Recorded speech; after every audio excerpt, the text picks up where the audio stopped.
Ça y est, la saison 2 de Squid Game est presque là. Il est donc temps pour nous de faire un récap des éléments les plus importants de la première saison. D'une part, ça permet de se remémorer l'histoire dans son ensemble avant d'attaquer Squid Game S2, mais aussi, ça permet de mieux comprendre certains éléments flous, mais nécessaires, pour bien profiter de la suite. Naturellement, on ne va en aucun cas spoiler la saison 2, puisqu'on va seulement et uniquement se concentrer sur la première partie. Sortez vos costumes de joueurs de Squid Game, installez-vous confortablement et exposez le pouce bleu. Je suis HeroesF et aujourd'hui, on résume l'histoire complète de Squid Game saison 1, histoire d'être prêt pour la suite. Bon visionnage.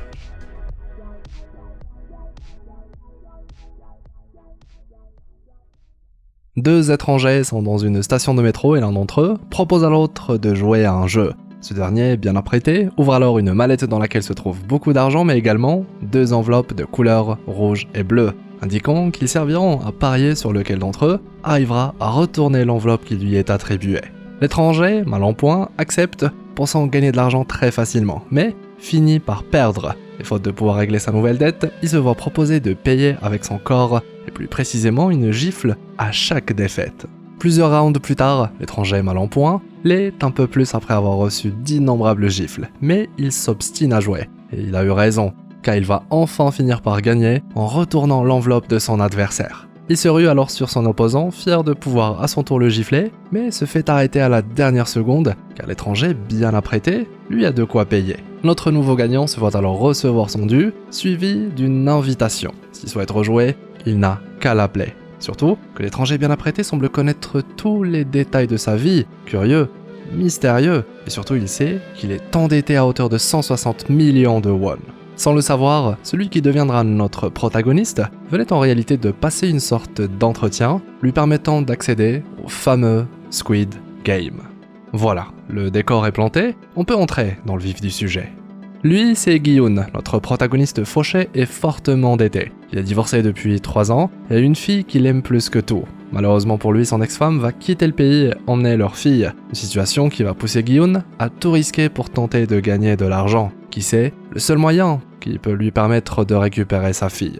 C'est alors sans surprise qu'il se décide à appeler le fameux numéro qu'il a reçu de l'étranger bien apprêté, espérant trouver, au bout du fil, la solution miracle capable de résoudre ses problèmes d'argent. Et directement après son appel, une voiture mystérieuse passe le chercher, ensuite c'est le blackout. Lorsque Gi-Yoon se réveille, il se trouve dans une sorte de gigantesque hangar réaménagé en dortoir. Ses habits ont été changés, maintenant il porte un training vert, et surtout il est entouré de nombreuses autres personnes habillées comme lui, avec chacun un numéro. Peu de temps après, voilà que la seule porte du dortoir s'ouvre, une porte de laquelle débarque un petit groupe de personnes masquées portant cette fois des uniformes de couleur rouge. L'un d'entre eux, avec un masque où se trouve une forme différente des autres, s'avance, déclarant aux participants qu'ils sont bien arrivés dans le jeu et que le gagnant, s'il arrive au bout du chemin, repartira avec une somme d'argent astronomique. Il est alors venu l'heure de la première épreuve du Squid Game, là où on va très vite comprendre la véritable nature du jeu auquel participe Gi-Yoon. Une fois rendu sur l'endroit où se déroule la première épreuve, Gi-Yoon découvre qu'il s'agit d'un jeu pour enfants, en l'occurrence le jeu 1, 2, 3 soleil, où il faut dépasser la ligne d'arrivée dans le temps imparti et ce, sans se faire remarquer par le géant robot en forme de petite fille. Et tout le monde s'y met, le robot se tourne dos à la foule et les participants commencent à s'avancer. Puis, le robot se retourne face aux joueurs, poussant tout le monde à s'arrêter. Sauf qu'un participant ne s'est pas directement arrêté. Grosse erreur, car là où habituellement le joueur aurait été simplement disqualifié, ici, il est abattu sur place d'une balle dans la tête. Les autres participants sont choqués de ce qui vient de se passer, et le pire advient. Tout le monde panique, et les joueurs commencent à courir dans tous les sens pour sortir de là. Sauf que le robot géant ne s'est pas encore retourné, et qu'il est donc interdit de bouger. Débute alors une véritable boucherie où plus de la moitié des joueurs sont immédiatement éliminés, dans tous les sens du terme.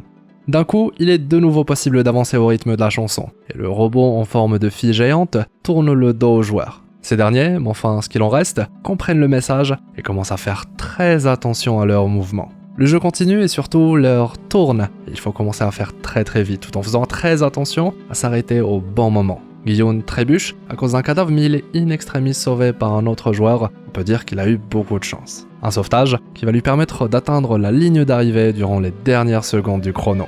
De retour dans le dortoir, plusieurs joueurs sont déjà à genoux implorant pour leur vie, ils veulent sortir de là et retrouver leur liberté. Et c'est là que les choses deviennent plus complexes, car en réalité ils n'ont jamais été forcés de jouer. Souvenez-vous, c'est eux qui ont appelé pour qu'on vienne les chercher. Mieux, si par miracle plus de 50% des joueurs souhaitent arrêter le jeu, alors tout le monde est libre de repartir. Il n'est en aucun cas question de kidnapping ou de participation forcée. Puis, d'un coup, l'argent commence à couler. Plus précisément, maintenant que plus de la moitié des joueurs ont été éliminés, l'argent du gagnant est visible aux yeux de tous, de l'argent qui va continuer de s'accumuler, plus les joueurs vont être disqualifiés. D'un coup rester dans le jeu est une possibilité envisageable pour certains participants. Il est alors temps pour qu'un vote ait lieu, un vote qui, s'il est à plus de 50% en faveur de l'arrêt, permettra à tout le monde de rentrer chez soi. Et c'est ce qu'il va se passer. Le bon moment pour la série, de nous permettre de voir la souffrance des nombreux participants qui désormais sont de retour à leur triste vie, comme notre Gi-hun, dont la mère est tombée très malade. On peut également voir Sang-woo, l'ami d'enfance de Gi-hun. On peut voir Ali, qui a sauvé Gi-hun durant la première épreuve, ou encore Sei-byok, elle aussi l'une des joueuses principales du Squid Game. Avec chacun ses propres motivations, ses propres souffrances et sa propre stratégie pour gagner. En somme, vous l'avez compris, ils finiront tous par rappeler l'organisation, histoire de retenter leur chance. Et là, on peut dire que le vrai jeu commence, parce que tous les participants sont là de leur plein gré et surtout, savent ce qui les attend en cas de disqualification.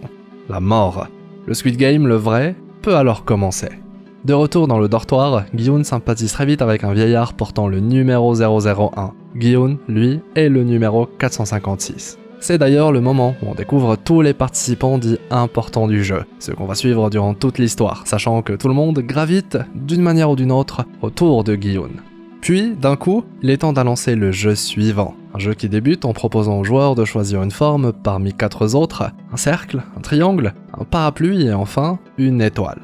Quand par hasard, notre protagoniste lui va choisir le pire symbole, le parapluie, qui va justement être le symbole d'un biscuit particulier qu'il faut découper parfaitement au risque de se faire tuer. Tous les participants reçoivent alors une aiguille pour les aider à découper la forme qu'ils ont choisie.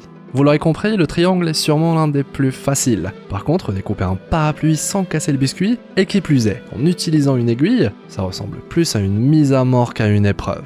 Mais ça, c'était avant la découverte d'une astuce, lécher le biscuit pour le rendre plus facile à découper. En réalité, c'est de cette manière que les enfants jouent à ce jeu, l'indice qui va permettre à Gi-hun de réussir l'épreuve et surtout de sauver sa peau. De retour dans le dortoir et vu que ce nouveau jeu a fait plusieurs victimes, il est alors temps d'augmenter la somme finale que recevra le gagnant. De quoi motiver certains joueurs, tandis que d'autres comprennent que chaque liasse de billets représente en réalité une victime du jeu précédent. C'est donc loin d'être seulement un jeu physique, il est surtout et avant tout question d'un jeu stratégique où le mental est mis à rude épreuve. Chaque décision, chaque alliance, il y en aura. Chaque geste peut avoir des conséquences, qui plus est fatales. La pression psychologique est immense et les participants doivent constamment jongler entre méfiance et coopération pour espérer avancer dans les épreuves suivantes. Voici la réalité du Squid Game. Mais ça, ce n'est que la partie visible de l'iceberg. Car dans la partie immergée, on découvre que le Squid Game est un jeu qui possède des spectateurs. Des personnes importantes et fortunées à travers le globe jouent également, mais pas avec leur vie. Ils sont là pour parier sur qui va gagner et qui va mourir. On découvre donc qu'au-delà d'un potentiel gagnant du Squid Game, tout le jeu n'est qu'un événement annuel qui permet aux riches de notre monde de s'amuser et de s'enrichir encore plus. Et toute cette partie un peu dans l'ombre, on l'a découvert via ce personnage. Un policier qui va s'infiltrer sur l'île où se déroule le Squid Game, et ce pour enquêter sur ce qui se passe sur place, dans le but de révéler la vérité au grand public. Sachant que ce policier a une raison personnelle qui le relie directement au Squid Game, et c'est le fait que son grand frère disparu est en réalité aux commandes du déroulement du jeu. En effet, et tout au long des jeux, on voit qu'une silhouette mystérieuse portant un masque noir surveille les joueurs et veille au bon déroulement du Squid Game. Quant à certains riches qui financent et parient sur les joueurs du Squid Game, pour certains ils sont conviés sur place et ont le droit à un espace VIP pour suivre le jeu en temps réel.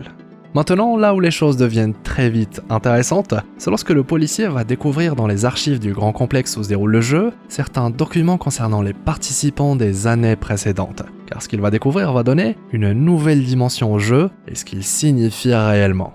D'une part, le policier va découvrir que son frère a déjà participé au Squid Game et qu'il a même gagné, ce qui le mènera à confronter son frère, qui n'hésitera pas à lui tirer dessus, le laissant pour mort. Mais juste avant sa mort et durant le même moment où il découvre que son frère était un participant, il découvre que le numéro 001 est absent des archives de toutes les années précédentes, comme si quelqu'un avait veillé à garder son identité secrète. Vous l'aurez compris, le vieillard avec qui sympathise Giyun, et ce au tout début des jeux, et qu'il va aider durant plusieurs épreuves, et qui porte le numéro 001, pourrait être bien plus important qu'on ne le pense. De retour à l'intérieur du Squid Game, il est l'heure d'enchaîner les épreuves, les jeux, et à chaque fois, Giyun finit par gagner, qu'il soit question de tir à la corde ou encore de jeu des billes. Mais ce qui est intéressant, c'est qu'à chaque fois, le vieillard est là pour l'aider, lui donner la bonne astuce, la technique pour gagner.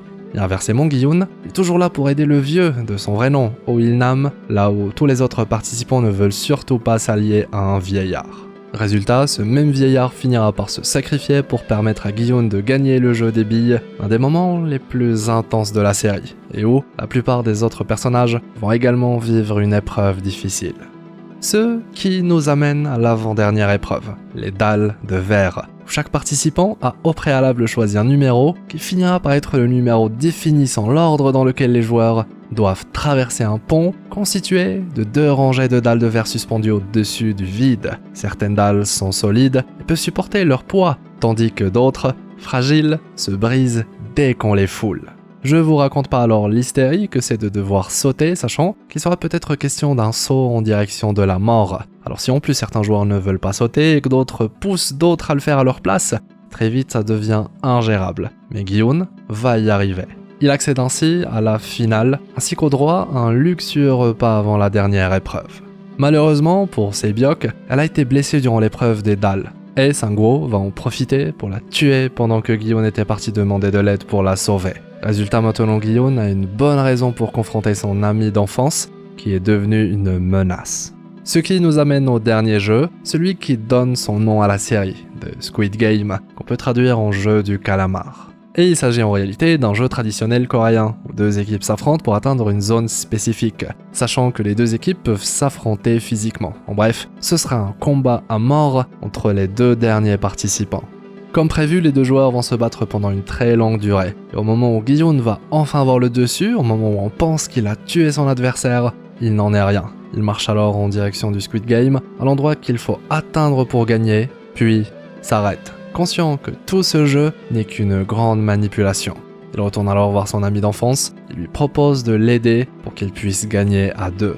Sang-woo va alors déclarer à Giyun qu'il est une bien meilleure personne que lui, que Giyun mérite de gagner et se donnera alors la mort dans un dernier acte de sacrifice.